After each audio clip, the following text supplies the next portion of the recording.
Não venham nos dizer que se tira dinheiro da Seguridade, mas se devolve para o Bolsa Família, se devolve para a saúde. Mentira! O dinheiro que sai da Seguridade e vai para a conta única, ele é irrastreável. Quando ele ia para o Fundo de Estabilização Fiscal e retornava para algum tipo de dispêndio, você podia mapear, tinha o DNA. Então, esse é o impacto. Por quê? Porque o desvio de recursos da Seguridade engorda a conta do superávit para engordar o ganho dos rentistas. Eu publiquei no Congresso em Foco há um mês um artigo, Saúde, hemorragia no financiamento. Se o governo quer passar para o mundo que nós somos responsáveis e nós honramos os contratos da dívida, se o governo quer seguir com a política de redução da relação dívida-PIB, ótimo. Agora, vá buscar carga tributária em quem deve ser tributado e não desviar dinheiro da Seguridade Social. Vá aprovar no Congresso o imposto sobre grandes fortunas, passe o pente fino em todo aquele lixo tributário que Fernando Henrique deixou, que desonera a remessa de lucros, que desonera o pagamento de juros sobre o capital próprio, que dá inúmeras benesses ao capital sem auditoria, sem avaliação da relação custo-benefício. Em 2008, nós desonerávamos 86 bilhões, hoje nós desoneramos 145 bilhões, 3,5% do PIB. Em nome do quê? De uma promessa de emprego, de uma promessa do crescimento. Agora, o que é concreto? Quando você desonera, você concentra a renda.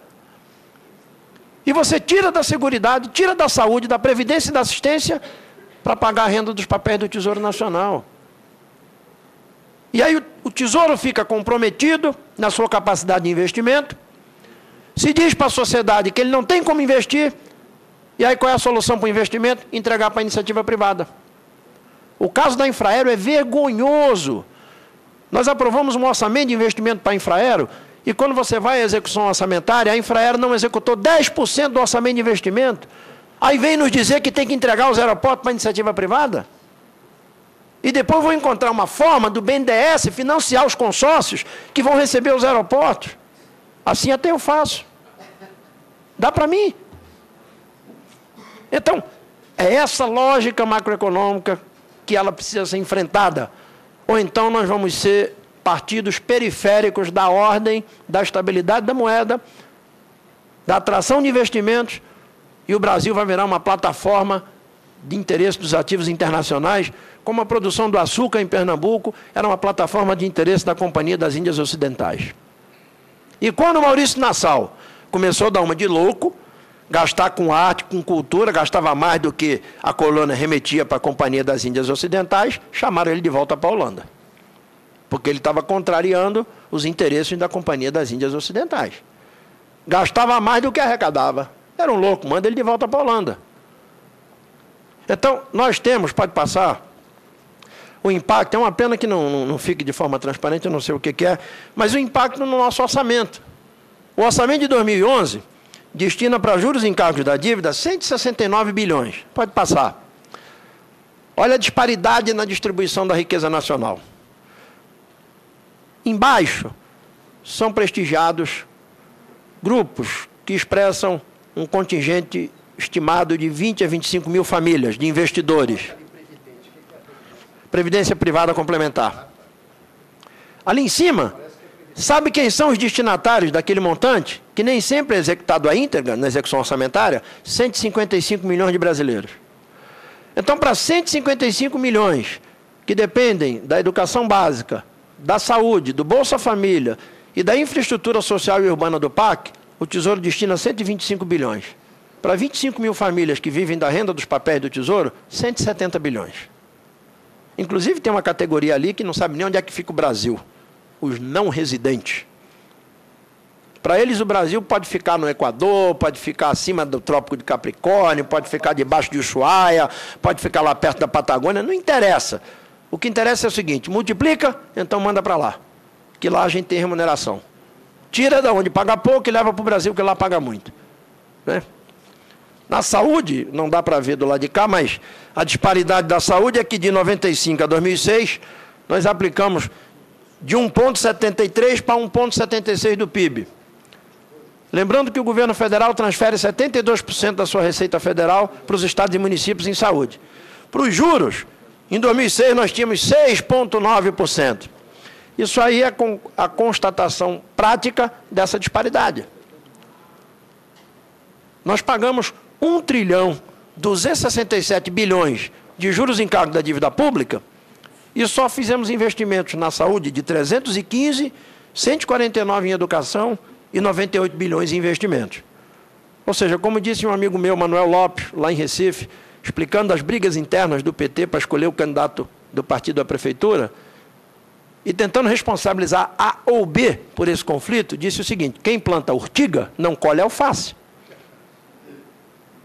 Quem planta isso aí não vai colher soberania, não vai colher independência tecnológica, não vai colher uma inserção no mundo, num outro papel na divisão internacional das exportações e do trabalho.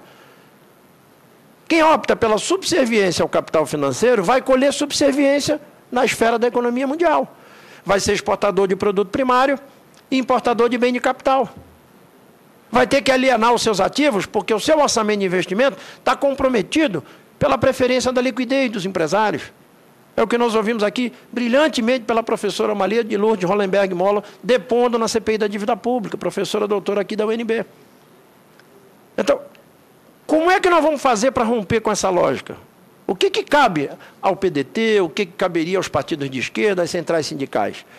Né? Pode passar. E aí, em educação? O subfinanciamento da educação, o que produz? Produz isso. O nome do Brasil é República Federativa do Brasil. Os indicadores educacionais nos tratariam como repúblicas federativas do Brasil. Nós somos 5 ou 6 países do ponto de vista dos indicadores educacionais. Os mais ricos e os mais pobres, a população negra, a população branca, a população rural, a população urbana, população acima de 15 anos com índice de escolaridade. É essa precariedade que deriva do baixo financiamento da educação. Pode passar. E aí nós temos essa estrada inconclusa. Quando as pessoas comentam o IDEB, é bom lembrá-las que o IDEB é a manifestação de quem está na escola, não dos que estão fora da escola. E o IDEB não revela aqueles que estão na escola, mas estão fora da taxa de matrícula líquida. É o menino de 12 anos na 4ª série, a mocinha de 17 anos na 6ª série. Está lá, participou do IDEB, expressou o índice de desenvolvimento da educação básica, mas está completamente, o girimundo está todo desarrumado na carroceria do caminhão. O IDEB não revela absolutamente nada do ponto de vista da universalização e da matrícula líquida, que é um sistema de qualidade que nós queremos para o Brasil. Além dessa violência, dos que entram na 1ª, 4ª série do ensino da educação infantil, só 87% chegam à 4ª série, dos que chegam ao 2º ciclo, só 53% chegam à 8ª série, e dos que chegam à 1ª série do ensino médio, só 66% no Brasil chegam ao fim do ensino médio. Pode passar. Quais são as consequências? Quando a educação não acontece, o que acontece com a sociedade? Dissertação de mestrado da Lisa Byron, Faculdade de Ciências Econômicas da UERJ. O Brasil, há 30 anos, não tinha jovens e adolescentes nas estatísticas de criminalidade e homicídio. A omissão do Estado, a imposição de uma lei de responsabilidade fiscal, lei complementar, que obriga os Estados a respeitar um limite de gastos de pessoal na receita corrente líquida, independente do Estado prover ou não saúde e educação, não interessa. Então você tem prefeito que recebe o diploma de bom gestor pela lei de responsabilidade fiscal. Você vai ver a matrícula da educação infantil, ele não atende 10% da população infantil. Mas ele é um prefeito 5 estrelas pela lei de responsabilidade fiscal. Pela Constituição ele não vale nada. Mas não acontece nada. Se ele não cumprir com a meta da lei de responsabilidade fiscal, ele é punido. Se ele não cumprir com a meta constitucional de universalizar a educação infantil e ensino fundamental, não acontece nada com ele. Pode passar. E aí o que acontece? 2006... Dos 48.422 homicídios, 27.215 mataram crianças e jovens de 10 aos 29 anos de idade. Por quê? Porque a bala tem preferência pela certidão de nascimento? Porque é uma seleção natural do crime, vão matar quem é mais novo? Isso aí é o fruto da omissão do Estado e da submissão do Estado a uma ordem de gasto público que privilegia a dívida pública e não os investimentos sociais. Ora, um país que não assegura educação de qualidade para todos, tem que assegurá-la mediante valorização dos profissionais, piso, carreira, insumos, Por isso é que nós chegamos à meta de 10,07% do PIB. Não é demagogia, como disse o Estadão. Não é um número mágico, como escreveu um jornalista do Valor Econômico. Isso é um desrespeito a um setor do Brasil que é um dos mais comprometidos com a qualidade da política pública, que é a nossa comunidade acadêmica da educação, os nossos pesquisadores, Associação Nacional de Pesquisa e Pós-Graduação em Educação, Associação Nacional de Política e de Administração Escolar, Associação Nacional de Financiamento da Educação, as nossas universidades. Então, como é que o Brasil está diante de uma década de investimentos em educação, sendo compelido pelo mundo a continuar um país subalterno, produtor de produtos primários, dependente tecnologicamente, que para investir tem que entregar o seu patrimônio, não mexe na ordem de acumulação, e quando o Brasil respira e quer fazer um plano decenal emancipatório, vem do jornalista do Jornal Econômico, ao consultor da consultoria do Maílson, ao ministro da Fazenda dizer que isso é uma insanidade, dizer que isso é uma irresponsabilidade. O Estadão fez um editorial e disse que eu era demagogo, está lá, demagogia, o deputado autor da emenda, do destaque. Qual é a responsabilidade do PDT com essa causa? Pode passar. E aí dizem, né? De onde vai tirar o dinheiro? Não tem dinheiro para financiar a educação. Mentira. Redonda. Pode jogar no Rio que ela desce correnteza abaixo. Nós aumentamos a carga tributária de 24 para 35,8. O bolo aumentou. Por que não dividiu para a educação? Porque alguém era amigo da cozinheira ou tinha a chave da porta dos fundos da cozinha. Porque houve ou não houve aumento da carga tributária? Houve.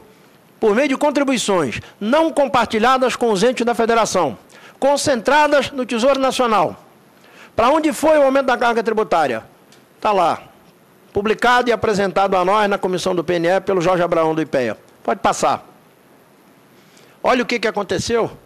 Enquanto a carga tributária pulou de 24% para 35,8%, nós passamos, senador, 10 anos estagnados no investimento em educação no Brasil, de 95 a 2005. Nós estagnamos o investimento em educação no Brasil para atender a quê? A lógica da resposta que tem que ser dada aos credores, como diz o professor Lopreato, da Unicamp, de que aqui no Brasil não precisa trazer aspirina no bolso, não tem dor de cabeça. A dívida é sustentável, não há riscos para o credor, o risco e o ônus quem paga é a sociedade, que passa 10 anos com os investimentos congelados em educação, num país que precisa melhorar a qualidade, universalizar, criar carreiras atraentes, e não é por acaso que o IDEB mostra que as escolas federais de educação básica são as melhores. Por quê? É porque tem uma placa dizendo Escola Federal do Centro Federal de Educação? Ou porque os professores têm carreira, as escolas têm insumo, o custo aluno é muito maior, o dobro ou o triplo da educação básica tradicional dos estados e municípios. Onde há investimento, a resposta vem.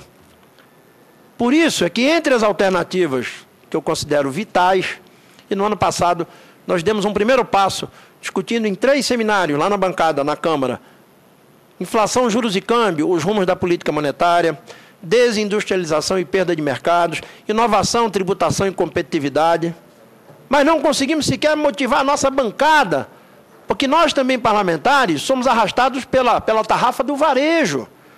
Daqui a pouco o deputado federal vai virar vereador de luxo. Ele tem que estar preocupado aqui com os miúdos, aquela obrinha do calçamento de rua de uma prefeitura, aquela reivindicação de um centro de resistência e assistência social, aquela bibliotecazinha que é fundamental. E quem discute, quem decide o macro? Ministério da Fazenda, Planejamento e Banco Central, IPRIU. O Congresso vira um varejão. Uma feira lá de Casa Amarela, viu, Cristóvão? Que é um bairro popular do Recife, dia de sábado, 11 horas da manhã. É um varejão. Aqui só prevalece o varejo. O atacado, quem discute é o andar de cima. Ou seja, é uma democracia de segunda categoria.